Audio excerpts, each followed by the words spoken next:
लो जी, यह हो रही है कणक की वाढ़ी। जिस तरह मैं पहले जिक्र किया सी, कणक की वाढ़ी के बहुत सारे तरीके है। एक सब तो पहला कदीमी जिहड़ा बाबे आदम तो तुरिया है वो है या हत्थ दे नाल फसल नूं वढ़ना, और इहदे नाल दा काम कोई नहीं। यह देखो, यह नज़र आ रही थले जिथे जमीन बिल्कुल साफ सुथरी।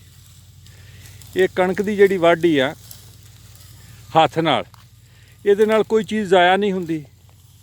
तूड़ी ज़्यादा निकलती है, दाने भी महफूज होंगे आ। मशीनरी आ तो गई है लेकिन मशीनां जिहड़ियां ना दाना बहुत ज़ाया करदियां, तूड़ी बहुत ज़ाया हो जाती है। लेकिन ये थोड़ा जिहा प्रोसैस लम्मा है। ये हुण इन्हां ने हत्थ नाल वड्ढी है। ए देखो, ए ढेरियां ला रहे।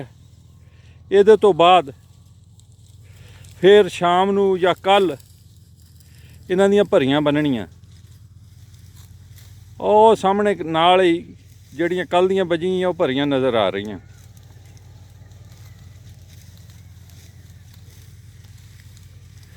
ਭਰੀਆਂ ਤੋਂ ਬਾਅਦ ਫਿਰ ਇਹਨਾਂ ਨੂੰ ਇਕੱਠੀਆਂ ਕਰਨਾ, ਉਹਨੂੰ ਕਹਿੰਦੇ ਖਲੀ ਲਾਣਾ। ਹੁਣ ਖਲੀ ਦਾ ਰਿਵਾਜ ਮੁੱਕ ਗਿਆ, ਹੁਣ ਨਾਲੋਂ ਨਾਲ ਹੀ ਲਈ ਜਾਂਦੇ ਆ ਤੇ ਥ੍ਰੈਸ਼ਰ ਦੇ ਨਾਲ ਥ੍ਰੈਸ਼ ਕਰਦੇ ਆ।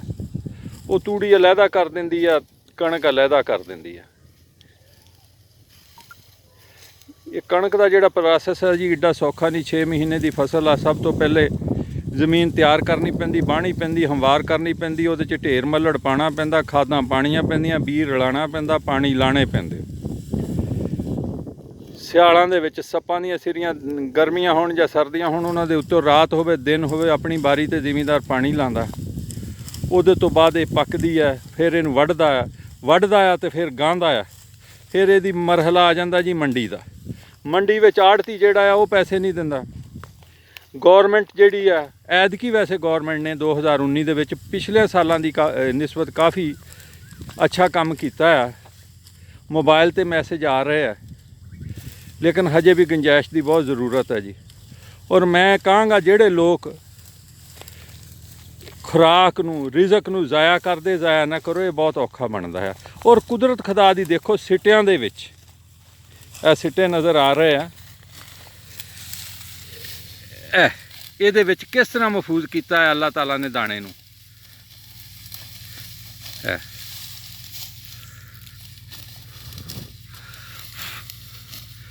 ਇਹ ਜੀ ਦਾਣਾ ਨਿਕਲਦਾ। ਇਸੇ ਤਰ੍ਹਾਂ ਹੀ ਚੌਲ ਦਾ ਹੁੰਦਾ। ਇਹ ਜੀ ਸਾਡੇ ਭਾਈ ਲਿਆਕਤ ਆ ਜੀ, ਮਾਸ਼ਾਅੱਲਾ। ਅੱਲਾਹ ਤਾਲਾ ਇਹਨਾਂ ਨੂੰ ਸਿਹਤ ਤੰਦਰੁਸਤੀ ਦੇਵੇ। ਹੱਥ ਨਾਲ ਕੰਮ ਕਰਦੇ ਆ। ਜਦੋਂ ਲੋਕ ਹੱਥ ਨਾਲ ਕੰਮ ਕਰਦੇ ਸੀ ਉਦੋਂ ਤੰਦਰੁਸਤ ਰਹਿੰਦੇ ਸੀ। ਜਦੋਂ ਹੱਥ ਨਾਲ ਕੰਮ ਕਰਨਾ ਛੱਡ ਗਏ ਤੇ ਫਿਰ ਡਾਕਟਰਾਂ ਨੂੰ ਜ਼ਿਆਦਾ ਦਿੰਦੇ ਆ ਤੇ ਆਪਣੇ ਤੇ ਘੱਟ ਖਰਚ ਕਰਦੇ ਆ।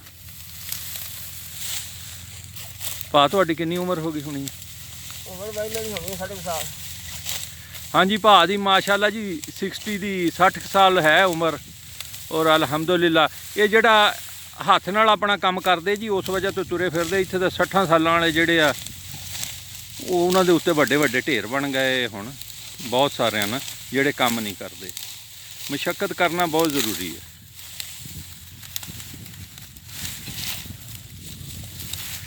ਇਸ ਤਰ੍ਹਾਂ ਹੱਥ ਨਾਲ ਕਰਨ ਦਾ ਫਾਇਦਾ ਇਹ ਹੁੰਦਾ ਕਿ ਕੱਲਾ ਕੱਲਾ ਤੀਲਾ ਜਿਹੜਾ ਨਾ ਉਹ ਮਹਿਫੂਜ਼ ਹੋ ਜਾਂਦਾ।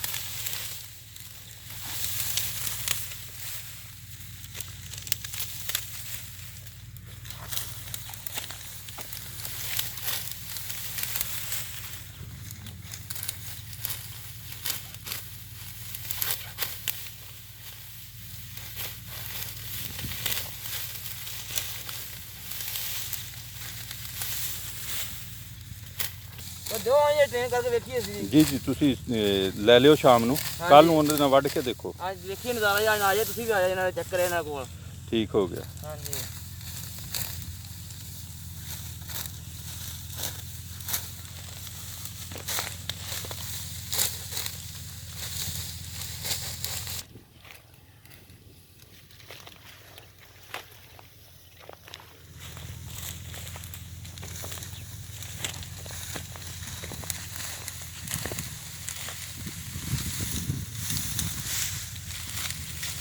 ਅੱਛਾ, ਅੱਗੇ ਰਿਵਾਜ ਹੁੰਦਾ ਸੀ ਜਿਸ ਵੇਲੇ ਭਰੀਆਂ ਚੁੱਕਣੀਆਂ ਨਾ, ਹਾਂਜੀ, ਬੀਬੀਆਂ ਬੱਚੇ ਵਿੱਚੋਂ ਸਿੱਟੇ ਚੁੱਕਦੇ ਹੁੰਦੇ ਸੀ। ਹਾਂਜੀ ਬਿਲਕੁਲ। ਕੋਈ ਦਾਣਾ ਜ਼ਾਇਆ ਨਹੀਂ ਸੀ ਜਾਂਦਾ। ਹੁਣ ਤੇ ਦਾਣਾ ਜ਼ਾਇਆ ਬਹੁਤ ਕਰਦਾ ਮੁਲਕ। ਪੈਦਾਵਾਰ ਵੱਧ ਗਈ ਆ, ਆਬਾਦੀ ਵੀ ਵੱਧ ਗਈ ਆ, ਲੇਕਿਨ ਰਿਜ਼ਕ ਦੀ ਫਰਾਵਾਨੀ ਦੇ ਨਾਲ ਨਾ ਹਾਂਜੀ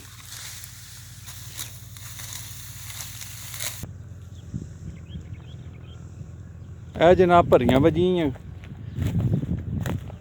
ਇਹਨਾਂ ਨੂੰ ਭਰੀਆਂ ਕਹਿੰਦੇ ਤੇ ਇਹ ਜਿਹੜੀ ਖੁੱਲੀ ਪਈ ਹੈ ਇਹਨੂੰ ਕਹਿੰਦੇ 70 ਰੁਪਇਆ ਇਹ 70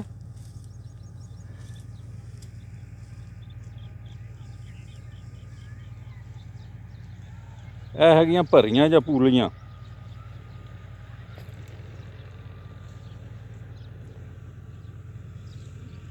ਤੇ ਇਹ ਕਣਕ ਖੜੀ ਹੈ ਬੜਾ ਔਖਾ ਕੰਮ ਹੈ ਕੋਈ ਏਡਾ ਸੌਖਾ ਕੰਮ ਨਹੀਂ ਪਹਿਲੇ ਘੁਮਾਰ ਆਉਂਦੇ ਹੁੰਦੇ ਸੀ ਉਹ ਪਾਣੀ ਲਿਆਉਂਦੇ ਘੜੇ ਕੱਚੀ ਮਿੱਟੀ ਦੇ ਹੁਣੇ ਠੰਡੇ ਪਾਣੀ ਉਹਨਾਂ 'ਚ ਭਰ ਕੇ ਰੱਖ ਲੈਣਾ ਕਾਸ਼ਤਕਾਰ ਨੇ ਉਹਨਾਂ ਨੂੰ ਵੀ ਕੋਈ ਪੂਲੀ ਦੇ ਦੇਣੀ ਬੜਾ ਅੱਛਾ ਸਿਸਟਮ ਸੀ ਹੁਣ ਹਰ ਚੀਜ਼ ਕਮਰਸ਼ਲਾਈਜ਼ ਹੋ ਗਈ ਆ ਉਹ ਕਮਰਸ਼ੀਅਲ ਹੋਣ ਨਾਲ ਇਹ ਹੋਇਆ ਦੇਖੋ ਇਹਨਾਂ ਨੇ ਸਟੀਲ ਦੇ ਬਰਤਨ ਰੱਖਿਆ ਆਪਣੇ ਵੱਲੋਂ ਇਹਨਾਂ ਨੇ ਇਸ ਪੂਲੀ ਦੇ ਛਾਵੇਂ ਰੱਖਿਆ ਉਹਨੂੰ ਧੁੱਪ ਆ ਗਈ ਆ ਹੁਣ ਉਹਨਾਂ ਨੂੰ ਖਿਆਲ ਨਹੀਂ ਉਹਨਾਂ ਨੂੰ ਖਿਆਲ ਆਪਣੇ ਕੰਮ 'ਤੇ ਆ ਪਾਕਿਸਤਾਨ ਦੇ ਵਿੱਚ ਦੁਨੀਆ ਦਾ ਤਾਂ ਮੈਨੂੰ ਨਹੀਂ ਪਤਾ ਸਾਡੇ ਪੰਜਾਬ ਦੇ ਵਿੱਚ ਕਾਸ਼ਤਕਾਰ ਦੀ ਜ਼ਿੰਦਗੀ ਬੜੀ ਕਠਿਨ ਔਰ ਇਹਨੂੰ ਸਹੂਲਤਾਂ ਨਾ ਹੋਣ ਦੇ ਬਰਾਬਰ